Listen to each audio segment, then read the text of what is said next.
What's up, guys? Welcome to another episode of According to Kaz and Queen. As always, I am Kaz. And I'm Queen. And we are glad to be back with you once again. This is episode number 6.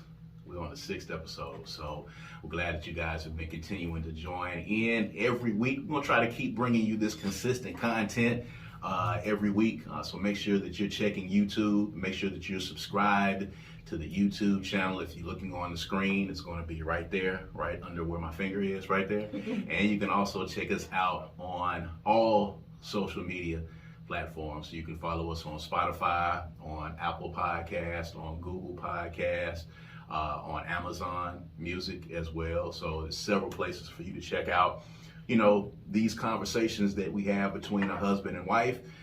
The things that we talk about in our own home. We wanted to bring those conversations to you. So we're glad to be here again with you guys for another episode of According to Kaz and Queen. So we'll get right into it, man. I think one of the biggest things this week, I think that, you know, both of us saw, we got to talk about this Sesame Street parade. Yeah. First off, it was a wild scene. I grew up on Sesame Street, and the videos that I saw really hurt my heart when I saw them. I saw the very first one, and I saw Sesame Street's attempt to make an apology. And it was funny because the internet does not miss anything at all. And people do not miss anything. They don't forget, especially on Black Twitter. So when Sesame Street tried to make this apology and say that, you know, that the person inside of the costume was only, you know, doing what the policy says of not taking pictures. Someone had apparently asked the character to take a picture. You know, they're not allowed to go up and grab babies and take pictures or something. So that's what the finger wag was. And immediately after that happened, there were 3 or 4 other videos that were posted of this same character and other characters doing this exact same thing to black kids in the parade. And it really hurt me. First of all, because it's kids, and I hate any time people do anything in any type of way negatively towards kids because, you know, they're kids. They don't deserve it. They are here and they're looking to be protected by adults in most instances and not exposed to such things. But it was pretty sad. And, you know, when you saw the videos, you know, what was the first thing that you saw? How many did you see first before you kind of, you know, were able to surmise that this apparently was a pattern? I think I saw basically all that's been posted. My initial thought was probably the same as you. My feelings were hurt for the kids, you know. The finger wag in the very first video was just, I think the issue is they just touched one kid and then they skipped over these kids and touched the next one. Went to the next kid. And that was just bad. So my thought process now is, if that is your policy, you should consider changing it. Yeah. Because what's happening is, while you're trying, what's the reason for not taking pictures? I can understand picking up a kid. Right. But I feel like if you get permission from the adult that's present to pick the kid up, then that shouldn't even be in the policy, or the policy should be changed a little bit. In today's society, our children are way too vulnerable and put into way too many situations where they can be traumatized. And there was one picture of 2 little girls, and one girl had her arms out the entire time. Right. And I can see that being traumatic for that kid, right. You know, growing up, showing up later in life in some place. If they view this character as somebody who offers them safety and comfort, right. Then you just dismiss that for that child who is now going to have repercussions of that. And it just feels like it's not a priority or even a sense of concern for Sesame Place, and this seems very dismissive. The apology was almost offensive.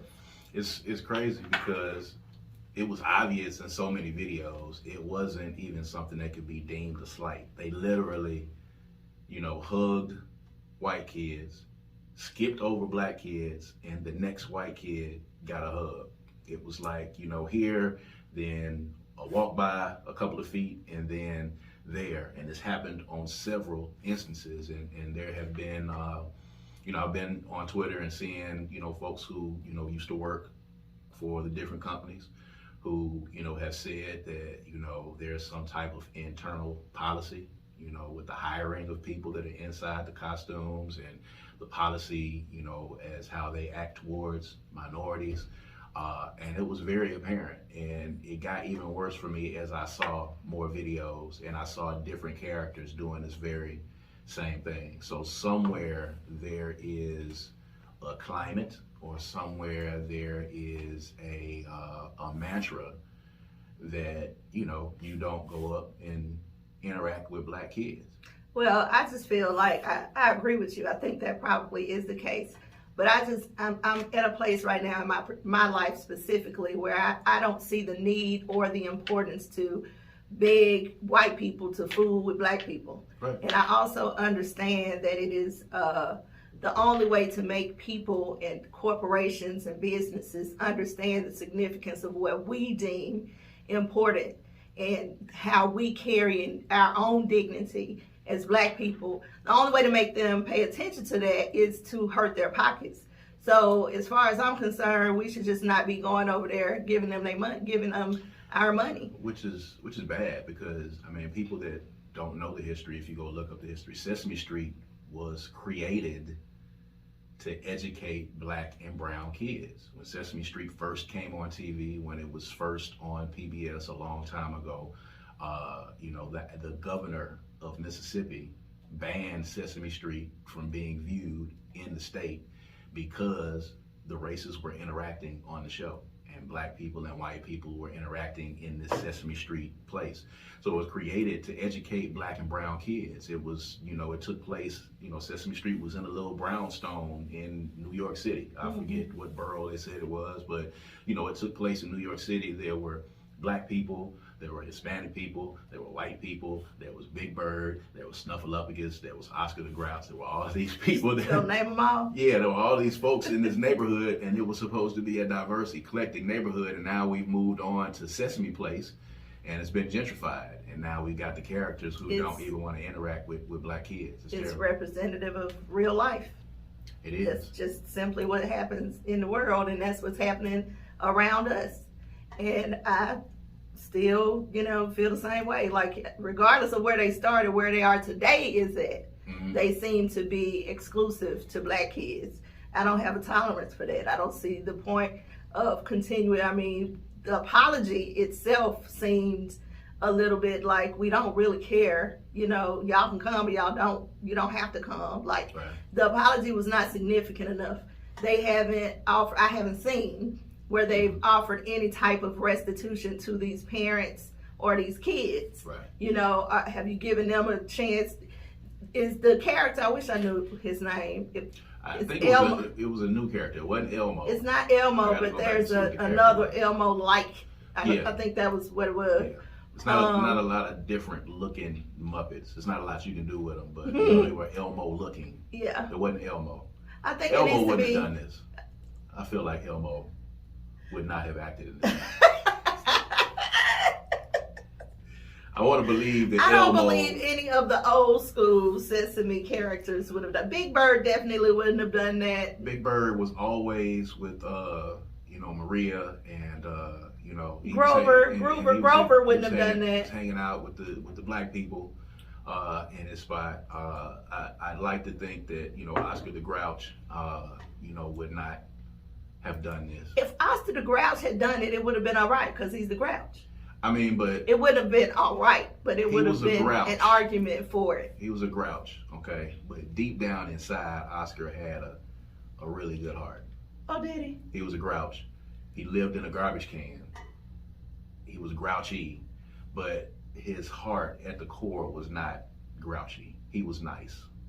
Deep down inside. I was kind of young when it came out, so I'm not real. I don't remember all the particulars about. You're going to try to act like you didn't see Sesame Street? I remember Sesame Street, but I don't have great details like Oscar's soft heart. So you didn't watch Sesame Street enough? Did you just hear what I said? I heard what you said. Okay, well, why are you asking me that question? I don't remember Oscar's heart. I remember Oscar being a grouch. I remember him being in the garbage can. Do you remember Big Bird's heart? Yes, Big Bird had a great heart. Big Bird was Oscar's neighbor. He stayed right behind him. Oh, I didn't know that. Oh my goodness. If y'all are just listening, you know, my wife, who is only a few years my junior, tries to at times act as if I'm so old. No, baby. She missed What? a lot of the things that, you know, we watched as kids. So she's trying to make you guys think that, you know, Sesame Street was I didn't say anything like that. I'm merely speaking to my experience. I don't know why you took it there. I'm merely speaking to my personal I'm just saying, experience. if you watched Sesame Street intently, like I did, and Yeah. I think a lot of kids did, if you know where Big Bird was, you know Oscar the Grouch was living right in front of Big Bird. They were right on the stoop next to where Maria and Louise and all of them lived. And I know these characters intently because I watched this show. You know, I know you get tickled by this, but you know, it hurt me in a really deep place because Sesame Street, the essence of Sesame Street was always inclusion and diversity. And now to have this to happen, to have them to actually skip over kids, visibly skip over kids, and then put out, you know, what amounts to a bullshit apology. So it's not just on the surface for you. It's not just they skipped over the black kids and went to the white kids. It's more of this. No, it's that. This is, I mean, it's that, but it's Yeah. also, in addition to that, also the institution that is Sesame Street. Yeah, because of how it started. And then too, you know, if you got a human character that comes by and does this to the kids is one thing, but now that you have an actual character that they identify with, so now this entire time they're identifying this character as being mean to them or passing over them Or not liking them. Right. You know, there are memes now of this character in like Klan suits that they put on Twitter.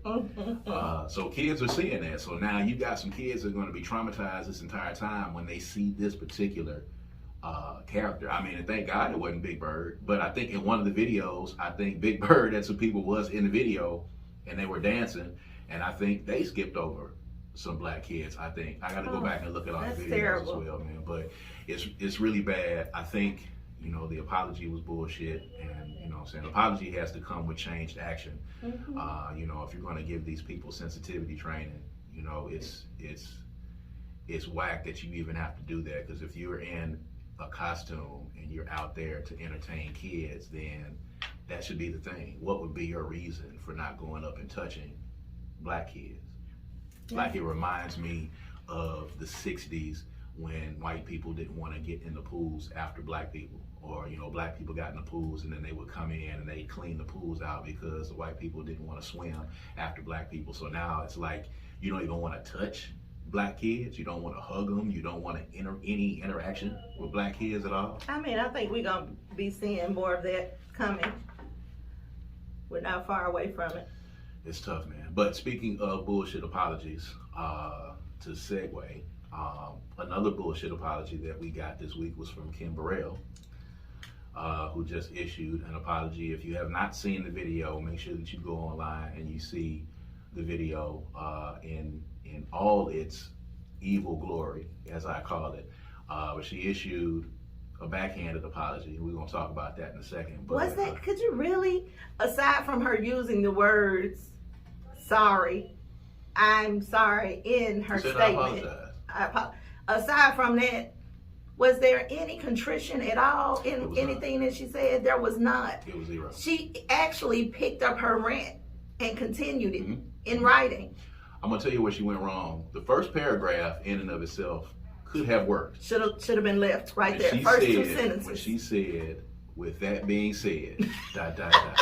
When she said, with that being said, at that moment, you knew she killed it. That it was finna be some bullshit right after it. And of course, with that being said, she went back into her rant again and basically was like, you know, too bad that y'all took it that way. I'm sorry that, you know, you can't take a joke. And also, for those of you who are attacking me for the vicious and vile words that I said and the jokes that were not funny, I'm also going to, you know, consider taking legal action against you. So now you're dishing it and you can't take it. Yeah. At the end of the day, which is funny. She's just not gonna get it. And I've seen a lot of people. I've seen way more people you know, giving comments against what she said and, you know, dissing her apology and denying that backhanded apology, then I have supported it. I have seen a couple of people supporting it, but, you know, we talk about this a lot in our home, but talk about this in regards to church folk, because, you know, there's a lot of discussion about church folk, and this is why, you know, church folk are turning people away from the church, and why people are not getting involved in organized religion, and why people are not turning to the church, things of that nature, because they're letting people like Kim Burrell have a platform. So, you know, having had these discussions before, when you heard what she said originally, let's go back to the original piece that she was paid to come and do, by the way, you know, how did that make you feel? That was enough for me on her. I'm done with her. Like, I'm good on Kim Burrell at this point.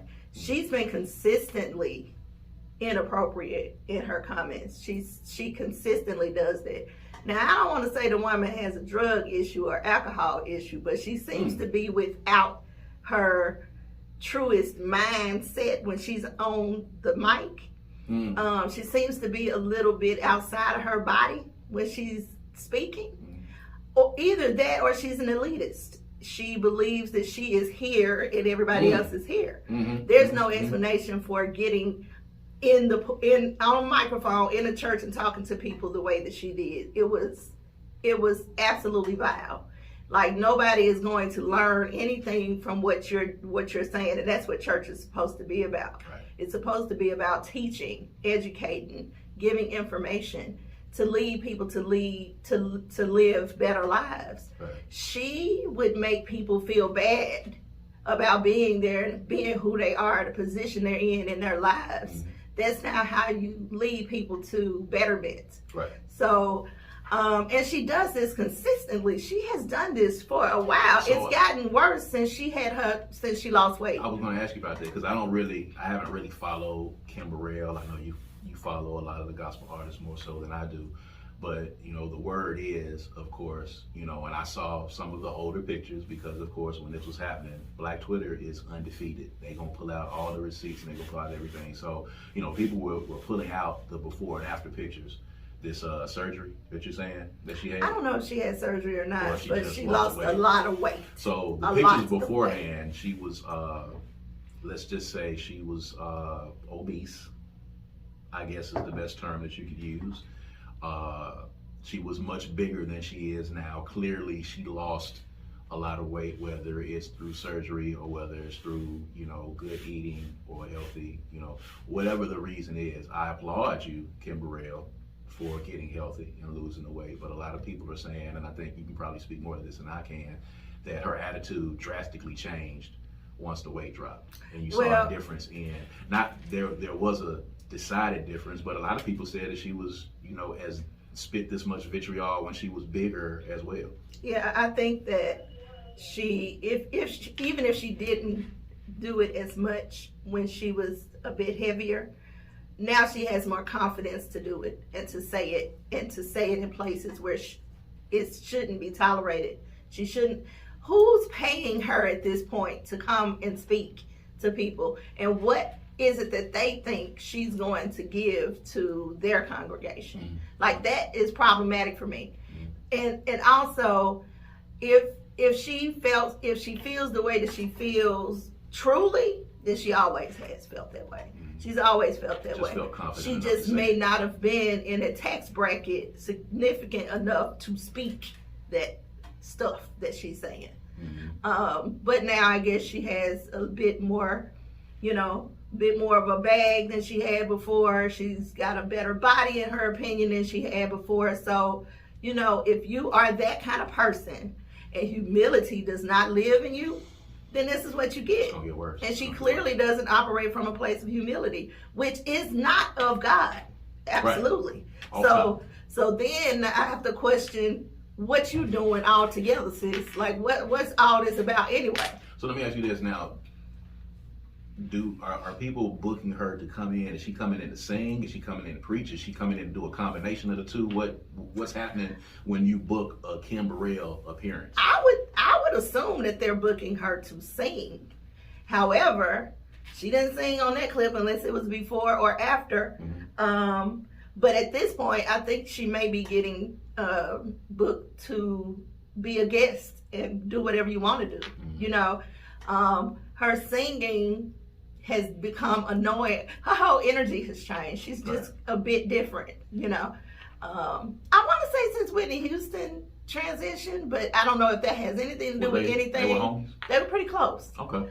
And I don't know if that has anything to do with anything, but that's when I started paying attention to how she was presenting herself. Mm-hmm.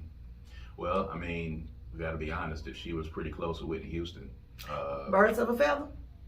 I've seen people say that online. You know, does she not seem like she be a little off? You know what? Now that I think of it, she does, she right? looks like she's hot. She does. She could be tooting that powder. And you know, people are not gonna assume that she's snorting powder. They're not gonna assume that. They're not. But she has. I don't want you to try to sue us, Kim Burrell. Kim, don't sue us here. We're just alleging that you might toot You powder. can sue us if you want to. You can't get nothing when you ain't got nothing, so ain't nothing for you to get. Oh, that's true. Right off the top. But you know, we just start there. That's A. That's A. But and you know, we're just alleging. Speculating that you might toot powder.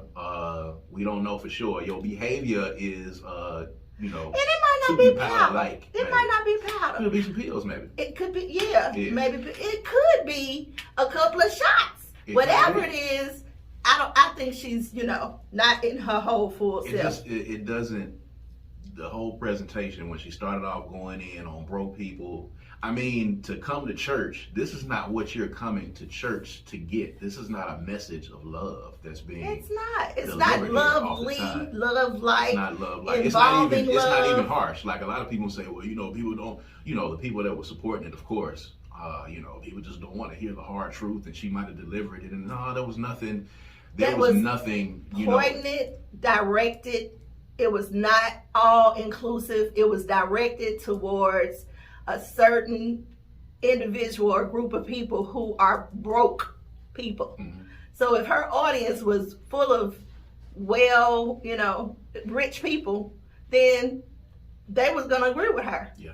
But you can't come to some regular old ordinary church where the members are doing the very best they can and living from check to check and talk like that. And most of the people who buy your music are those people, not the rich ones. Right.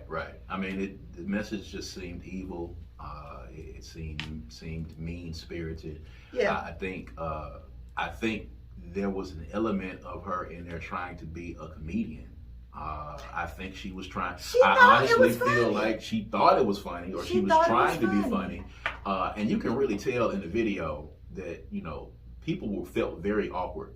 You know, the energy was awkward. The energy was awkward. The laughs. She even spoke to it. Were awkward. When she said, "Don't can I get an amen of somebody, and so I won't feel strange?" Right. Remember she said. So the energy was clearly like a little off. Right. So you know, when you know the reaction that you're getting out there, when you're feeling that reaction, then you have to know that, you know, what you're saying at that time is not of God. I don't profess to be the most religious person, but I do know that was not of God or of any higher power that loves people at all whatsoever. And it's unfortunate because now it's gone viral. I don't know if this is going to cause her to get booked a lot more. I don't know if this is going to stop her bookings. I'm pretty sure there are a lot of people that are not going to book her because of it. But then there's probably some people that are going to book her for the shock element too. I'm sure there will be, but you know, I'm more concerned about her being able to position in her mind whether this is right or wrong. Because if she thinks that there's nothing wrong with what she said and she continues to do that, that can be really hurtful to some people who hear her. Right. You know, I don't really care if they buy her music or not. I don't care about that. But I am concerned about getting on the microphone and these days of social media where it can tear into the world in 2 seconds. Mm-hmm. Like that falling upon ears that are trying to figure out if their life is worthwhile. That could be detrimental. Yeah, it is. And it's going to have some long-term effects. Let's just say this. You know, when making an apology, the words with that being said in the middle, you will completely delete anything that you said worthwhile before that, or saying but, or anything of the sort. However, and that kind of thing. The apology has to stop at the I apologize, and then it has to come with changed behavior. Yeah. I think that's the running theme so far. The apology has to come with changed behavior, whether you are Sesame Place now, not Sesame Street, or whether you are Kim Burrell. Apologizing and then quantifying that statement with something after that is, it's crazy. But I also have issue with if you were offended by. I have an issue with that because it's not really. It's almost as if it wasn't offensive, but you had a particular person. You took offense to it, but it wasn't offensive. Right. That's not an apology to me. Right. Just say, I'm sorry I hurt you. Right. Because clearly you did, and you don't get to determine if a person is hurt or offended, whether you intended to offend them or not. If they became offended because of something you did or said, then it was offensive to them.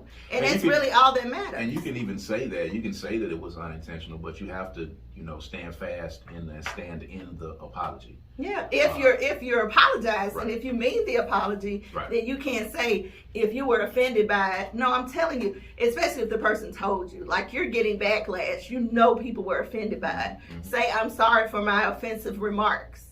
My intentions were not to offend. I should have used different language. Right.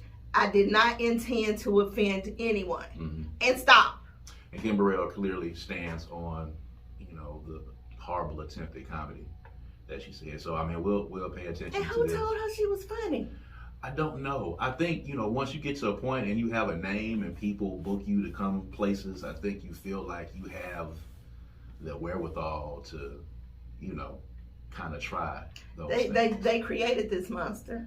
They gave her that Sunday Best platform. Mm-hmm. Well, they went back and they showed the Sunday's Best where one of the contestants was going off on her. Uh-huh. It's been going on for a while. She's been doing this for a while. Mm-hmm. So, clearly, I think, there's some trauma there and there's some unresolved issues. She's a meanie.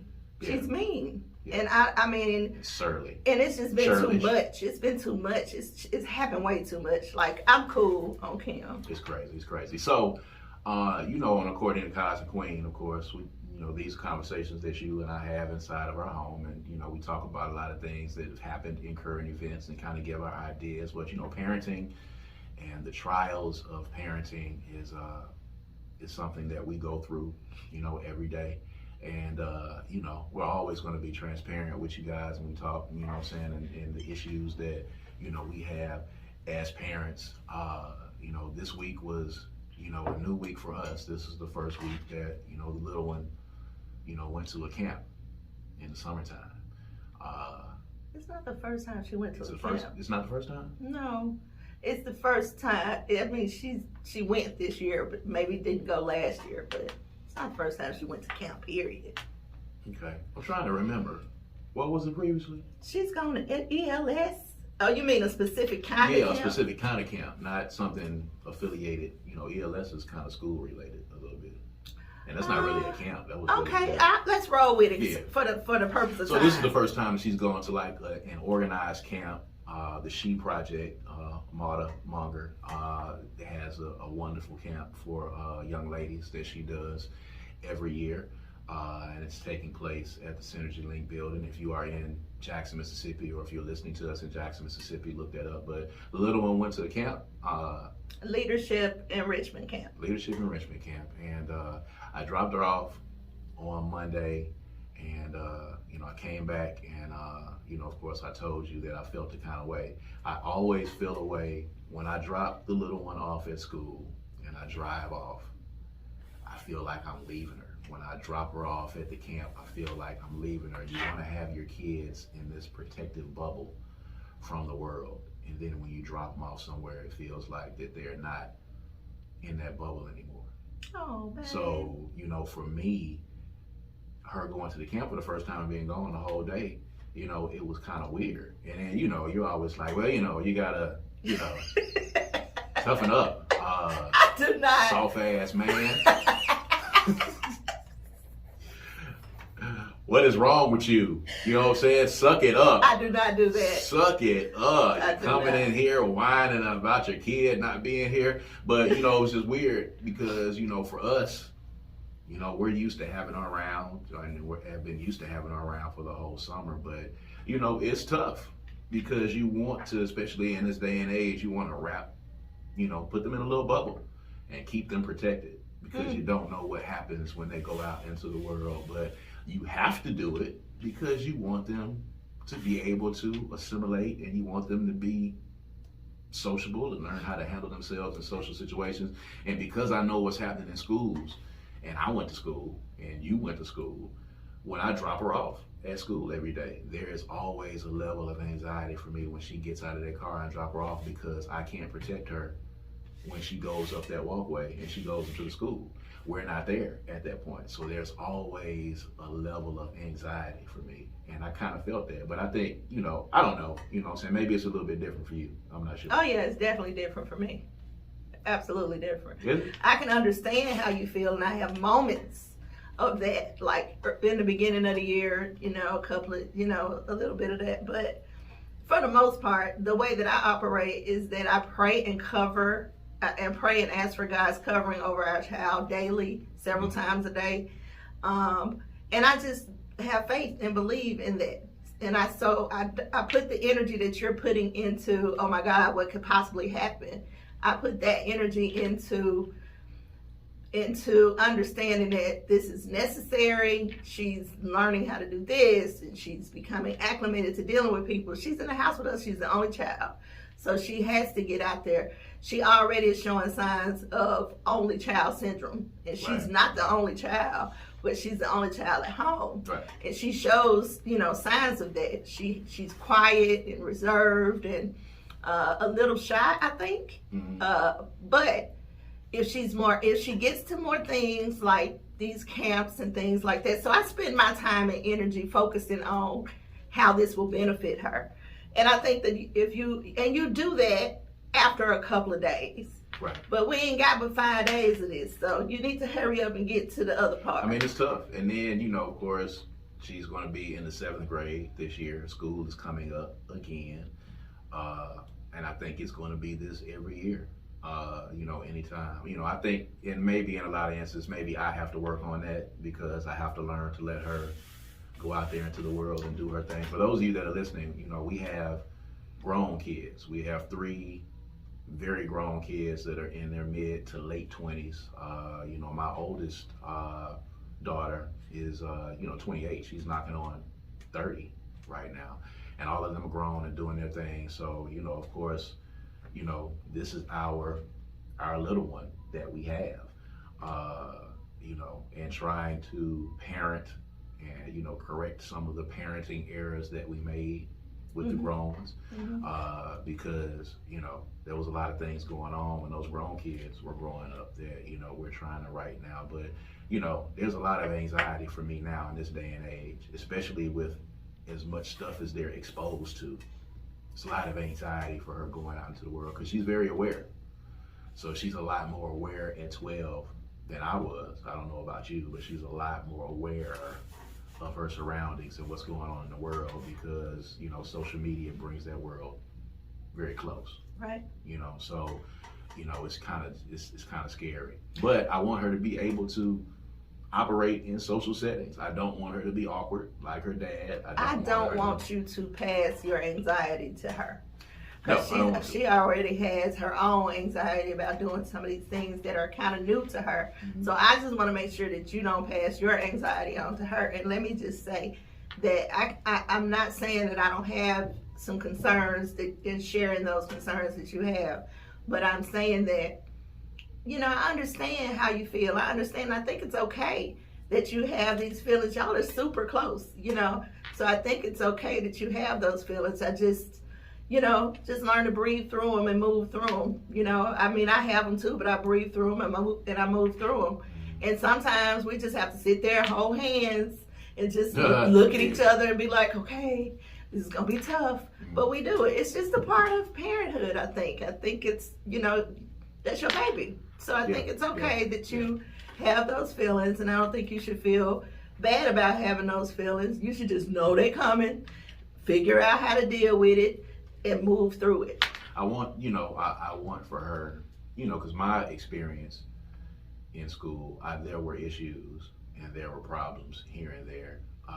But, I made friends, I played sports, I was in activities. I won't say that I was wildly popular in junior high and high school, but, I was okay.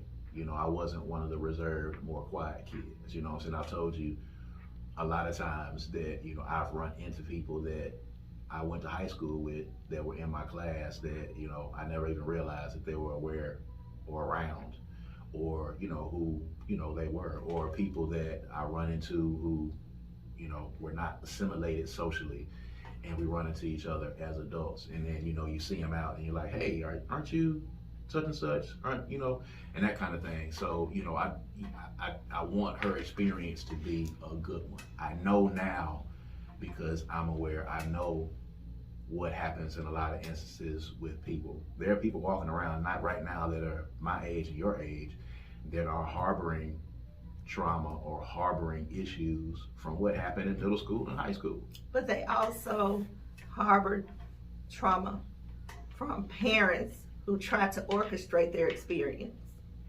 So what I have learned is that just because what we deem a good experience in school is may not be what she would name as a good experience. Like we would say, being involved in extracurricular activities, getting good grades, having lots of friends, that's a great school experience for us, not necessarily for her. That's true. So we don't get to determine that. What we do, how we are successful, is we support her in developing that experience for herself and not putting what we didn't get to do or what we did get to do to determine how good our experience is or isn't onto her, and letting her develop that experience herself. Now, I had to recently learn that from my own therapy sessions. Right. So, because that was a problem for me too. I want her to be like this, and I want her to be like this, and I want her to talk and speak, and well, some kids don't. Right. Right. And I just learned recently that I thought I was outgoing kid. That's what I remember myself being. And my dad's sister told me recently, you were just like that. Like around her age, you were the exact same way. You didn't talk unless you were talked to. Well, I think all of our kids, had that. I mean, hell, I even had that phase. I'm not, instantly open when I walk into a room. I have to be very comfortable with people before I can really delve off into myself, which is kind of where she is, right now. But, I also don't want her to deal with the negative side of that, because the negative side of that is how other people interpret you or treat you because they feel like you're aloof or you're standoffish. So, those are things that I want her to try to work on. But she's at the camp this week. On the next episode, we'll kind of tell you how that went. She wasn't a big fan. In her words, we go to school the entire year, and we only get 2.5 months, which is crazy because we used to get like 3 months and a little bit better for summer break. And these kids now, it's only like 2.5 months and they're back in school in August. So she was basically like, man, I'm working all year long. I need to rest. Girl, bye. Yeah, so, she's working in a rail yard. She did real good to get as much time as she's gotten all summer. She gets a lot of time. And she gets a lot of sleep. 5 to 6 days is small compared to the amount of, like, school didn't even stop in my household, so she could chill out with that. Yeah. I think that's just something she done probably heard you say. She heard me say? Yeah, you've said that before. You've said that before. That what? That summer is for resting time. I mean, summer is for chilling. That comes from a very studious person who works hard all year long, and I get it. But all of us don't feel that after way. A while, you know what I'm saying? Like, she may feel the same. This camp is not really, work. It's enrichment. Work. It's enrichment work. It's some fun.